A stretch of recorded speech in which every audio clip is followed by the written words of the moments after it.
Hello दोस्तों, आइए आपके चाणक्य कोचिंग सेंटर में आपका स्वागत है। मेरा नाम सुजीत कुमार यादव है। आज मैं आपको एक नए चैप्टर के साथ अवगत कराता हूँ। चैप्टर का नाम है राजा, क्या नाम है? राजा, किसान तथा वर्ग, सॉरी नगर, क्या नाम है? नगर। ठीक है, राजा, किसान तथा नगर। आज मैं ऐसा करता हूँ कि आज जो चैप्टर है, चैप्टर सेकंड, इसको मैं पूरी हिंदी में पढ़ाने की कोशिश करूँगा। नेक्स्ट वीडियो जब मेरी आएगी, ठीक है, तो उसको मैं इंग्लिश में आपको पढ़ा दूंगा। ठीक है, ताकि दोनों लैंग्वेज में अलग अलग दिक्कत ना हो। आपको इंग्लिश में भी है, अगर आप इंग्लिश में हो तो आपको इंग्लिश से बिल्कुल समझ में आ जाए, हिंदी मीडियम में हो तो आपको हिंदी बिल्कुल समझ में आ जाएगा। ठीक है, लेकिन हाँ, कोशिश करूंगा कि मैं इसमें भी कहीं कहीं आपको इंग्लिश बता दूंगा, ताकि क्या होगा कि अगर आप चाहते हो कि दोनों लैंग्वेज हो जाए तो वो भी क्लियर है। ठीक है, लेकिन कहीं कहीं बताऊंगा, क्योंकि पूरा मैं इस चैप्टर में कोशिश करूंगा कि हिंदी से ही लेके चलूँ। ठीक है, इस चैप्टर का नाम आपको दिख रहा होगा, राजा, किसान तथा वर्ग है। ठीक है, राजा आपने पिछले चैप्टर में पढ़ा था। पिछले चैप्टर का टाइम पीरियड आपने देखा था कि भैया जीसस क्राइस्ट के जन्म के 2700 साल पहले से लेकर 1500 साल के बीच का क्या था, पूरा हड़प्पन सिविलाइजेशन था। ठीक है, लेकिन उसी के बाद से क्या हुआ, हमारी हिस्ट्री में क्या हुआ, देखिए आपने उस समय देखा था, आपने सुना भी होगा कि भैया हड़प्पा काल में भी राजा के क्या थे, अवशेष थे, लेकिन उसके बारे में कोई ज़्यादा जिक्र नहीं था। ठीक है, लेकिन आने वाले टाइम में क्या था, पूरे समाज की अर्थव्यवस्था को चलाने के लिए और समाज पे क्या करना था, मतलब समाज को पूरा एकदम व्यवस्थित ढंग से चलाने के लिए एक राजा की जरूरत थी। ठीक है, ताकि आपको पता होगा कि अगर घर में बिना मालिक का कोई घर हो तो वो घर उतने ज़्यादा दिन तक चलता नहीं है, और अगर चल भी गया तो उसकी अर्थव्यवस्था हमेशा क्या होती है, डगमगाई होती है। ठीक है, तो याद रखिएगा कि जैसे आप देख रहे हैं कि भारत का भी क्या है, अभी प्रधानमंत्री है, तो अगर प्रधानमंत्री देश के ना हो तो क्या होगा, सब अपने आप में राजा बनेंगे। समझ में आ गया? तो इसीलिए अगर कोई जगह है तो वहाँ पे अर्थव्यवस्था को चलाने के लिए, वहाँ की समाज को मेंटेन करने के लिए क्या होना चाहिए, एक राजा या प्रधानमंत्री होना चाहिए। समझ में आ गया? कोई दिक्कत?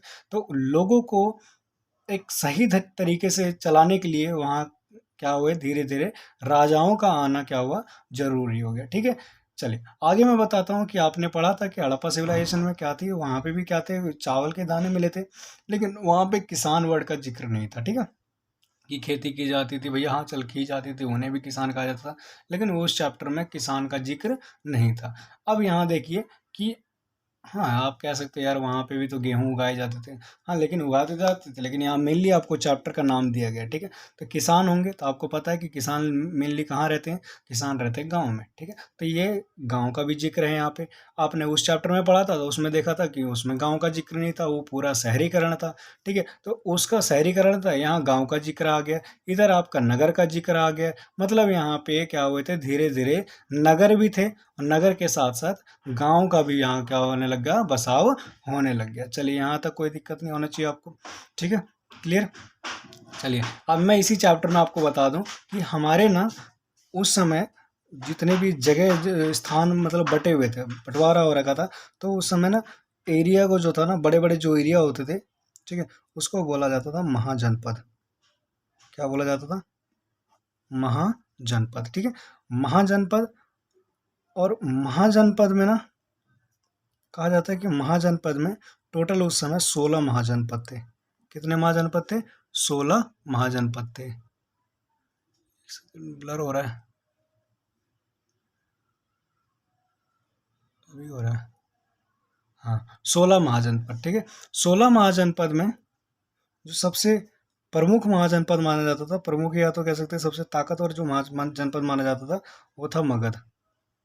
कौन था? मगध। समझ में आ गया? कोई दिक्कत? वैसे उस समय कितने महाजनपद थे?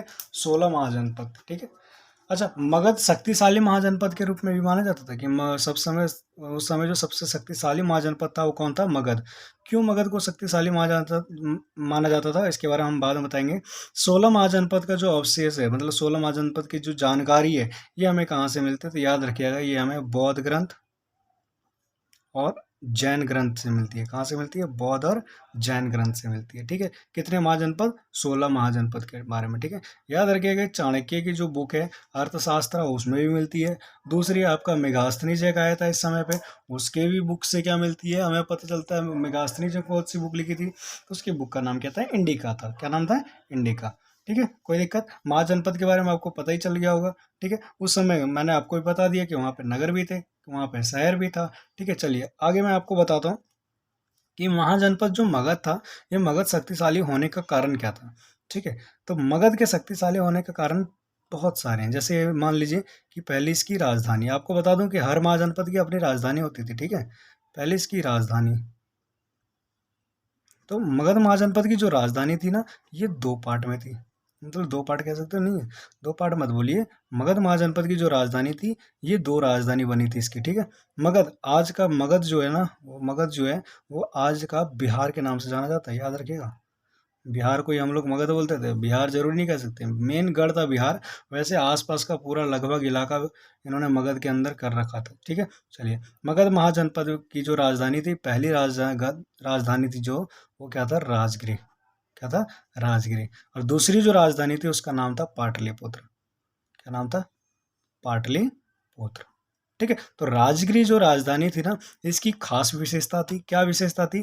कि ये चारों तरफ से ना पहाड़ों से घिरा हुआ था। किससे घिरा हुआ था? पहाड़ों से घिरा हुआ था। और पाटलिपुत्र ना, ये गंगा नदी के किनारे बसा हुआ था।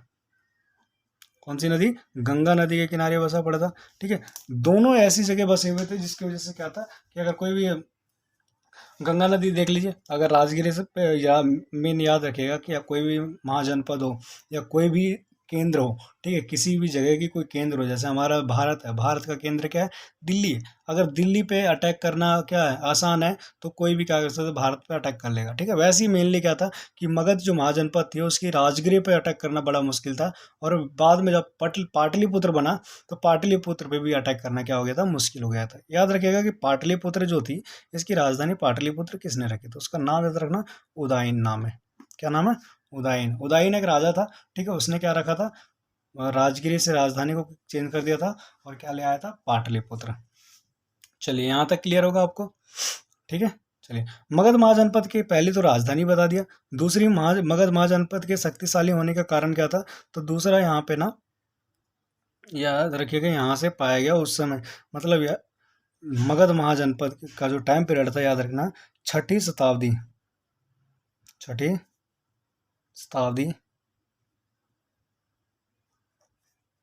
से छठी शताब्दी ईसा पूर्व तक था। ठीक है, छठी शताब्दी ईसा पूर्व तक, ईसा पूर्व तक था। डन। ये था छठी शताब्दी ईसा पूर्व तक। इसमें क्या था? मगध महाजनपद की जो राजधानी थी मैंने बता दिया। और यहाँ पे क्या पाया गया था? छठी शताब्दी के आसपास में लोहे पाए गए थे। ठीक है, लोहा मतलब लोहे की खोज हुई थी। ठीक है, इसी समय लोहे की खोज हुई थी। और ये लोहा ना मेनली कहाँ पाया गया था? आधुनिक झारखंड, मतलब आज के झारखंड में क्या होता था, इसके लोहे के क्या मिले? अवशेष मिले थे। ठीक है, जिससे लोहे पाए जाने से क्या हुआ?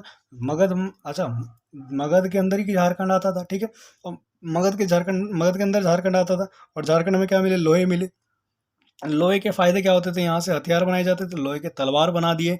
ठीक है, लोहे के कुल्हाड़ी बना दिए, लोहे के बहुत सारी चीज़, लोहे के उपकरण बने, तीर उर बने, जिसकी वजह से क्या लड़ाई में काम आने लग गया। ठीक है, अब लोहा मगध में पाया जाने लग गया, लोहे से क्या तलवार उर बनाने लग गए। ठीक है, यहीं से क्या होने लग गया? व्यापार होने लग गया लोहे का। ठीक है, और मेनली लोहा जहाँ पाया जाता था वहाँ से हथियार क्या थे? ज़्यादा बने हुए थे, जिसकी वजह से इनके जो राजा थे वो क्या कहलाते थे? शक्तिशाली कहलाते थे। ठीक है, दूसरा मगध महाजनपद के जो था शक्तिशाली होने का कारण क्या है? पहला लोहा बता दिया, दूसरा ये बता दिया, तीसरा जंग, मगध में ना जंगल पाए जाते थे, जंगल। और जंगल से क्या मिलती थी? हाथियां मिलती थी। क्या मिलती थी? हाथियां। और इस हाथी मिलने के कारण क्या हुआ? मगध में हाथियों की सेना भी क्या करती थी? बनाए जाते थे। समझे? क्लियर? अच्छा, आगे बता दूं मगध महाजनपद शक्तिशाली होने के कारण। तो मगध महाजनपद के शक्ति होने के कारण और भी है। जैसे याद रखिए कि मगध महाजनपद में 6 प्रकार की सेनाएं थी। कितने प्रकार की सेना थी? 6 प्रकार की सेना थी। पहला आप याद रखना, यातायात, यातायात। दूसरा घुड़सवार, घुड़सवार। ठीक है। तीसरी जो है थल सेना, वो थल सेना तो हो गया, ये याद हो गया। दो यातायात हो गया, घुड़सवार हो गया। तीसरा याद रखिएगा आप, रथ वाली सेना। कौन सी? रथ वाली सेना। चौथी याद रखिए कि अश्व, ओ घुड़सवार हो गया यार, हाथी वाली सेना। कौन सी? हाथी वाली सेना। जल वाली सेना मतलब पानी में भी क्या थी इनकी आर्मी थी, नेवी जिसे बोलते हैं। समझ में आ गया? एक दो तीन चार पाँच, पाँच हो गया। हाथी बता दिया, यातायात बता दिया, घुड़सवार बता दिया, रथ वाली बता दिया। एक और रह गया, एक और आप बता दें सर। यातायात पैदल सैनिक, ठीक है, घुड़सवार हो गया, रथ वाली सेना हो गया, हाथी वाली सेना हो गई, जल सेना हो गई, और एक और कौन सा रह गया होगा? चलिए याद आएगा तो मैं बता दूंगा आपको। इतना आपको याद हो गया होगा, ठीक है। तो वहाँ पे 6 प्रकार की सेना पाई जाती थी, ठीक है। दूसरी चीज़ बता दूं, इन सेनाओं के लिए ना यहाँ पे समिति बनाई गई थी। क्या बनाई गई थी? समिति, ठीक है। तो बोलते हैं ना, एक समिति थी और 6 उप समितियाँ थी, उप समिति थी, ठीक है। एक समिति जो था वो ये 6 पे क्या करता था? नजर रखता था। और 6 जो उप समिति थी ये इन एक एक पे दिया गया था, एक एक उप समिति, ठीक है। तो यातायात वाली एक समिति यातायात पे क्या करती थी? नियंत्रण रखती थी। दूसरी घुड़सवार पे, तीसरी रथ वाली पे, चौथी इस पे, पांचवी इस पे, और छठा जो था ना, वो हाँ इतना ही होती थी मेरे हिसाब से, 5 ही सेना होती थी। छठी जो होती थी ना, ये खान पान और सामान को इधर से उधर ले जाने के लिए, जैसे मान लो हथियार उथियार हो गए, खाना पीना हो गया, भैया दूर दूर तक जा रही हैं लड़ने के लिए, मान लो ये लोग पहुंच गए बलूचिस्तान लड़ने के लिए, ठीक है, मगध से बलूचिस्तान निकले थे, जितना भी खाना पीने का सामान है, रथ में जो भी मतलब जो हथियार लग रहे हैं, उपकरण जितने भी लग रहे हैं, फर्स्ट एड बॉक्स हो गए, ये सारी चीज़ें लेके काम लेके चलने वाली एक से वो समिति थी, जिसे क्या बोलते थे? उप समिति बोलते थे, ठीक है। तो एक समिति थी, ठीक है। एक समिति का मतलब एक अध्यक्ष होता था, उसकी 6 उप समितियाँ होती थी। उप समिति जो नियंत्रण क्या है इन पे करती थी, ठीक है, समझ में आ गया? जिसकी वजह से मगध महाजनपद था। मगध महाजनपद होने के अगला कारण है यहाँ के राजा। क्या है? यहाँ के राजा। राजाओं के बारे में मैंने बताया था, ट्रिक आप नहीं पता हो तो आप याद रखना, पिछली वीडियो में आप जाके देख लेना। उस पूरा ट्रिक मैंने बताया था, क्या था? हसीन मौसम। हाँ से मैंने बताया था हर्यक वंश, शिशुनाग वंश, नंद वंश, मौर्य वंश, शुंग वंश, कर्ण वंश, ये सारे के राजा जितने भी थे। हर्यक वंश में जो बिंबिसार था वो खतरनाक था, ठीक है। शिशुनाग में आप देखिएगा तो शिशुनाग खुद ही खतरनाक था। नंद वंश में घनानंद और महापद्मनंद दोनों खतरनाक थे। मौर्य वंश में चंद्रगुप्त मौर्य हो गया, अशोक हो गया, ठीक है, खतरनाक थे। बिंदुसार खतरनाक था। उसके बाद आप देखिएगा शुंग वंश में पुष्पमित्र शुंग हो गया, कर्ण वंश में वासुदेव कर्ण हो गए, ये सारे राजा क्या थे? पावरफुल राजा थे, जिसकी वजह से मगध महाजनपद भी क्या था? शक्तिशाली महाजनपद के रूप में जाना जाता था, ठीक है। तो पहला क्वेश्चन आपको आ जाएगा कि मगध महाजनपद शक्तिशाली होने के क्या क्या कारण थे। पहला बताना आप राजधानी, दूसरा बताना लोहे, तीसरा बताना जंगल, जंगल से हाथियां पाई जाती थी, चौथा बता देना कि वहाँ पे 5 प्रकार की सैनिक होती थी, फिर वहाँ पे राजा, राजा एक से एक पावरफुल रहे हैं, आप राजाओं का नाम ले लेना, ठीक है। चलिए यहाँ तक कोई दिक्कत है आपको? समझ गए? मगध महाजनपद होने के कारण मैंने 16 महाजनपद बताए, 16 महाजनपद की मैंने बताई थी, अलग अलग सबकी क्या थी? राजधानी थी, ठीक है। अच्छा आगे मैं बताता हूँ कि जो मगध था, ठीक है, मगध के राजाओं के बारे में मैंने आपको बता दिया, कोई दिक्कत? अच्छा एक कहानी मैं आपको बताता हूँ, मगध महाजनपद में एक राजा की कहानी बताए तो ये मौर्य वंश की स्टैब्लिशमेंट कैसे हुई है और कौन किया था, ठीक है। तो नंद वंश के बारे में पहले आपको बताता हूँ। नंद वंश के अंदर ना घनानंद का उत्तराधिकारी, ओह, महापद्म नंद का उत्तराधिकारी था घनानंद। क्या नाम था? घनानंद। तो ये पूरी कहानी बताता हूँ मैं आपको। क्या हुआ कि घनानंद ना उस समय जब राजे की गद्दी पे बैठे हुए थे, तो वहां पे पहुंचे चाणक्य। कौन पहुंचे? चाणक्य, जिसके नाम से मेरे कोचिंग है, ठीक है, समझ में गया? तो चाणक्य पहुंचे, चाणक्य पहुंचे वहां पे, तो भैया देखिए वहां पे क्या था, उन्होंने एक वो मतलब कोई त्योहार वार होगा तो उन्होंने ना ब्राह्मणों को ना खिलाने के लिए उन्होंने बहुत सारे ब्राह्मणों को आमंत्रित किया था, कि उन्होंने घनानंद ने, ठीक है। तो जब आमंत्रित किया था तो सारे ब्राह्मण क्या थे? लाइन से बैठे हुए थे, सबको भोजन परोसा जा रहा था, ठीक है। तो जो चाणक्य है ना, आप चाणक्य की रियल फोटो देखिएगा तो उनकी ना मतलब आप कह सकते हैं कि उनकी जो रियल है फेस है और रियल जो बॉडी है वो बिल्कुल सांवला है, उन सांवले हैं बिल्कुल जो चाणक्य हमारे। ठीक है, कह सकते हो कि आप घनघोर ब्लैक काले आदमी जैसे दिखते हैं, समझ में आ गया। कोई दिक्कत, जिसके वजह से क्या था, वहाँ का जो राजा था घनानंद, वो बोला यार ब्राह्मण तो हमने आज तक काले देखे नहीं है। ठीक है, ये ब्राह्मण ये कैसे ब्राह्मण है, उन्होंने बोला ये ब्राह्मण नहीं हो सकता, ये ढोंगी होगा। ठीक है, तो उन्होंने ढोंगी बोल के क्या कर दिया, क्या अपने जो रक्षक थे उनके, उन रक्षकों को बोला कि भैया इस आदमी को यहाँ से क्या करो, बाहर फेंक दो। ठीक है, क्योंकि ये मेरे को पंडित नहीं लग रहा है। ठीक है, जब उनको बाहर फेंका जा रहा था तो उनकी चोटी खुल गई। क्या खुल गई? उनकी चोटी खुल गई, उन्होंने जो चोटी बांध रखी थी। ठीक है, लंबा 6 फुट का बंदा, हट्टा हट्टा कट्टा बंदा था। ठीक है, वो जब चोटी खोली उनकी, तो उन्होंने उसी समय डिसाइड किया कि मैं अपनी चोटी उसी समय बांधूंगा जब मैं इस घनानंद का घमंड तोड़ूंगा और यहाँ पे कोई मैं दूसरा क्या कर दूंगा, उत्तराधिकारी लाऊंगा। ठीक है, क्लियर। फिर वो क्या हुआ, वहां से वो निकले, वहां से सोचते हुए निकल रहे थे, जा रहे थे, जाते जाते जाते जाते रास्ते में उन्हें कुछ बालकों की टोली दिखी। ठीक है, तो उन बालकों से को जब उन्होंने देखा तो देखा वहां पे एक बालक जो था वो राजा राजा का गेम खेल रहा था। खेलते हैं ना हम लोग बचपन में कि ये चोर पुलिस का गेम खेलते हैं, और भी कबड्डी वड्डी में छोटे छोटे गेम खेलते हैं। ठीक है, घर घर खेलते हैं, वैसे ही वो लोग क्या खेल रहे थे, राजा राजा का गेम खेल रहे थे। ठीक है, तो राजा प्रसिद्ध था उस समय, तो ये भी राजा राजा गेम खेल रहे थे, जिसमें एक लड़का था वो राजा की जैसे एक्शन में था। ठीक है, वो राजा जैसा करता है, राजा जैसे प्रजा की बात सुनता है, राजा कैसे प्रजा के लिए काम करता है। ठीक है, वैसे हो रहा, वो क्या कर रहा था लड़का, अपने आप को शो ऑफ कर रहा था। ठीक है, क्लियर। तो उस चाणक्य ने देखा कि यार इसके अंदर राजा बनने की खूबी है। ठीक है, उसको लड़के के पास गए, बोले भैया तुम्हारे पिताजी कौन है। वो पिताजी के, फिर लड़का पिताजी के पास लेके गया रहा उनको। ठीक है, तो उनसे बोला कि देखो मैं आपके लड़के को ना आने वाले टाइम, मतलब भविष्य में, मैं इसको ना राजा बनाना चाहता हूँ। ठीक है, मतलब इसको मगध का राजपाट दिलवाना चाहता हूँ और इसको मैं राजा बनवाऊंगा। बोला साहब देखो, मैं आप पे विश्वास तो कर लेता हूँ। ठीक है, लेकिन ये क्या संभव है? बोला हाँ बिल्कुल संभव नहीं है, बिल्कुल संभव है, आप मेरे पे इसको छोड़ दीजिए। ठीक है, बोला कोई दिक्कत नहीं। ठीक है, उसके बाद क्या हुआ, उस लड़के को चाणक्य जी ने ये ऐसा तैयार किया, ऐसा तैयार किया कि आने वाले टाइम में घनानंद को मार कर, घनानंद को परास्त करके, घनानंद के साथ साथ सिकंदर को हरा कर, और सिकंदर भी उस समय आया था जब घनानंद का टाइम पीरियड चल रहा था, जब चंद्रगुप्त मौर्य जब राजा बनने की अवधि में आया था। ठीक है, तो उस समय सिकंदर भी आया था भारत को लूटने के लिए। ठीक है, तो सिकंदर को मार कर, ठीक है, सिकंदर को मार कर, और क्या बना, चंद्रगुप्त मौर्य, जिसका नाम क्या पड़ा, चंद्रगुप्त मौर्य। और चंद्रगुप्त मौर्य क्या बना, घनानंद को मारकर अगला राजा बना। ठीक है, जिस क्लियर। और उसी ने कौन सी वंश की एस्टेब्लिशमेंट की, मौर्य वंश की। ठीक है, इसी मौर्य वंश में जो, अच्छा चंद्रगुप्त मौर्य का याद रखना, चंद्रगुप्त मौर्य का पोता था अशोक, और इसी मौर्य वंश से वो भी क्या करता था, बिलोंग करता था, जिससे आप लोग तो भली बात ही जानते हो भैया अशोक कौन है। ठीक है, क्लियर। बताइए यहाँ तक कोई दिक्कत है? ये पूरी कहानी थी किसकी, चाणक्य की। चाणक्य जिसके नाम पे मैंने कोचिंग रख रखा। ठीक है, बहुत बहुत बड़े पॉलिटिक्स हैं वो, समझना। कि चाणक्य के बारे में जब भी आपको टाइम मिले पढ़िएगा, चाणक्य से बड़ा कोई पॉलिटिक्स नहीं है, समझना क्या। आप जिस दिन चाणक्य के बारे में पढ़ लेंगे ना, आप राजनीति में पैर रखने का मन करेगा आपको। ठीक है, चाणक्य, चाणक्य के बुक का नाम याद करिएगा, अर्थशास्त्र। क्या नाम था, अर्थशास्त्र। ठीक है, अच्छा चाणक्य को चाणक्य के नाम से नहीं जानते, इसके दो और नाम है। इसका नाम है कौटिल्य।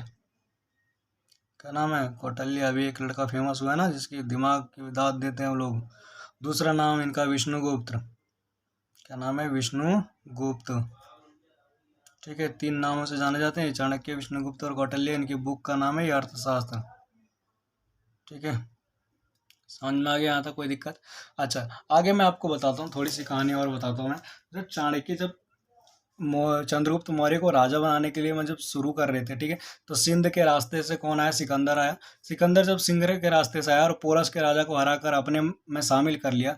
ठीक है, तो उसके बाद क्या हुआ, चाणक्य का दिमाग खराब हुआ। बोला यार ये सिकंदर आया, सिकंदर क्या कर सकता है, पूरे मगध को भी अपने कब्जे में कर सकता है, क्योंकि भारत को लूटने आया है। ठीक है, तो चाणक्य ने क्या लगाया, दिमाग लगाया चंद्रगुप्त मौर्य को, ये सिंध का जो रास्ता है, ठीक है, समुद्र का रास्ता था। ठीक है, तो बोला गया देखिए उसको, वहाँ के राजा के पास चंद्रगुप्त चाणक्य गया भेष बदल के, और भेष बदल के गया, और वहाँ के सिकंदर के जितने भी राजा लोग हैं उनसे बोला देखिए साहब, या इसे आप याद रखिएगा, इस नदी जो सिंध सिंध का जो यहाँ पे जो नदी है, इस नदी को जो भी पार करता है, ठीक है, वो वापस लौट के नहीं आता है। ठीक है, समझ में आ गया। अगर जो भी जाता है इधर से तो वो वापस लौट के नहीं आता है। ठीक है, किसको बोला? सिकंदर को बोला। क्या किसने बोला? चाणक्य ने बोला। बोला यार ऐसी कोई बात नहीं है। ठीक है, तो बोला कोई दिक्कत नहीं है, आप क्या करिए, भेज के देखिए। ठीक है, सिकंदर इधर से अपनी सेना भेजता था, इधर चाणक्य बैठा, वो चंद्रगुप्त मौर्य बैठा हुआ था।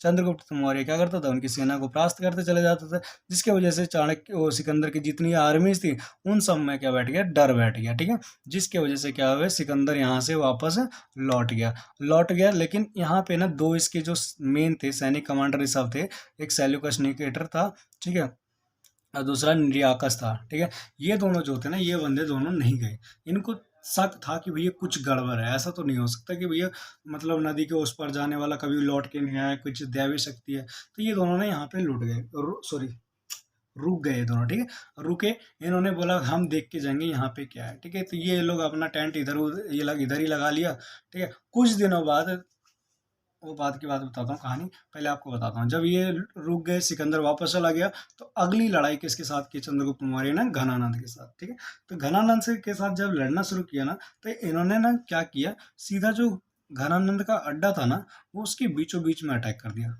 समझ में आ गया, मतलब बीच में अटैक कर दिया जाके।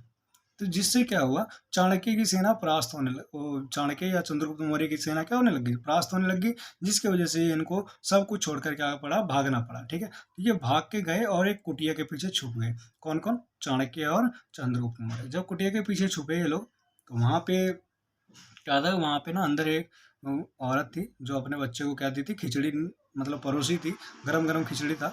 उस बच्चे ने क्या किया, खिचड़ी के बीचों बीच में क्या कर दिया, हाथ मार दिया। ठीक है, जिसकी वजह से उसका हाथ जल गया। हाथ जला तो उसकी माँ ने समझाया कि देखो भैया, खाना को ना क्या करते हैं, साइड साइड से खाते हैं। कहाँ से खाते हैं? साइड साइड से। हाथ भी नहीं चलेगा और खाना भी आप खा लोगे, क्योंकि खाना गर्म होता है। ठीक है, यहीं से चाणक्य एक बात को समझे कि हमें ना बीच में अटैक नहीं करना है, हमें उनकी सेना को क्या करना है, साइड साइड से क्या करना है, खत्म करते जाना है। तब जाके जब इनकी आर्मी खत्म हो जाएगी, तब हमें बीच में अटैक करना है। ठीक है, इसी पॉलिसी के थ्रू क्या किया, घनानंद को हरा कर और चंद्रगुप्त मौर्य को क्या दिया गया, मगध मगध की मगध की बताइए राजगद्दी दिलाई। ठीक है, कौन? चाणक्य। समझ में आ गया था। अब चंद्रगुप्त मौर्य जब राजा बना, तो उसका प्रधानमंत्री बोल सकते हैं, प्रधानमंत्री कौन बना, चाणक्य बना। ठीक है, चंद्रगुप्त मौर्य जब राजा बना, तो वहां पे जो सेल्यूकस निकेटर इधर रुका हुआ था, वो क्या कर दिया, चंद्रगुप्त मौर्य से लड़ाई कर लिया। ठीक है, तो जब इसने लड़ाई किया ना, कौन किया, सेल्यूकस निकेटर ने जब चंद्रगुप्त मौर्य से लड़ाई किया, तो क्या हार गया सेल्यूकस निकेटर। जब सेल्यूकस निकेटर हार गया, तो उसने ना बदले में, जब वो हारा, तो उसके वो एक संधि हुई। ठीक है, संधि के बतौर में उसने क्या किया, सेल्यूकस निकेटर की जो बेटी थी उसकी शादी हो गई चंद्रगुप्त मौर्य से। और चंद्रगुप्त मौर्य को उपहार में पूरा अफगानिस्तान मिला था। समझ में आ गया, मतलब सोच लीजिए कि उस समय भी हम जो बिहारी थे, वो क्या करते थे, दहेज को इतना बढ़ावा दिए हुए थे कि भैया दहेज के रूप में हमने पूरा अफगानिस्तान लिया था। समझ में आ गया, किन से लिया था, सेल्यूकस निकेटर के पास था, अफगानिस्तान था। ठीक है, उन्होंने हमें दहेज में क्या दिया था, दहेज नहीं बोल सकते, उपहार बोल सकते हैं। ठीक है, दहेज गलत वर्ड है। उपहार, पूरे उपहार के रूप में हमें क्या मिला था, अफगानिस्तान मिला था। ठीक है, तो अफगानिस्तान किसको मिला था, चंद्रगुप्त मौर्य को मिला। ठीक, कोई दिक्कत? अच्छा, सेल्यूकस निकेटर जब वापस जाने लग गया ना, सेल्यूकस निकेटर बोलता है यार मैंने अपनी बेटी तो ब्याह दी इससे, क्या पता ये बंदा क्रूर निकला, मेरी बेटी को डेली तंग करे। तो इसने क्या भेजा, अपना एक राजदूत भेजा। क्या भेजा, राजदूत भेजा। किसके पास भेजा, चंद्रगुप्त मौर्य के पास भेजा। उसका नाम था मेगास्थनीज। क्या नाम था, मेगास्थनीज। समझ में आ गया, मेगास्थनीज को भेजा। मेगास्थनीज जब आया, तो उसने बोला देखिए, वो आया था भैया, खुफिया बंदा था, उसने यही भेजा था कि भैया देखो मेरी बेटी खुश है, वहाँ नहीं है, क्या पता उसके साथ क्या गलत करे ये लोग। ठीक है, समझ में आ गया। मेगास्थनीज आया, देखा कि भैया आपकी बेटी बहुत खुश है, सारी बातें उन्हें बताया चाणक्य, वो सेल्यूकस निकेटर को, मेगास्थनीज है, कि आपको कोई चिंता करने की जरूरत नहीं है, आपकी बेटी यहाँ पे खुश है, यहाँ पे रानी की जैसी जी रही है। ठीक है, कोई दिक्कत नहीं है। ठीक है, कोई दिक्कत नहीं भैया, यहाँ पे बिहार के लोग हैं, बिहार के लोग महिलाओं की खूब इज्जत करते हैं, समझे। मेगास्थनी जब यहाँ पे रुका, तो ये भी तकरीबन 14-15 साल रुका। ठीक है, और जब ये यहाँ रुका, तो इसने भी एक बुक लिखी जिसका नाम था इंडिका। क्या नाम था इसकी बुक का?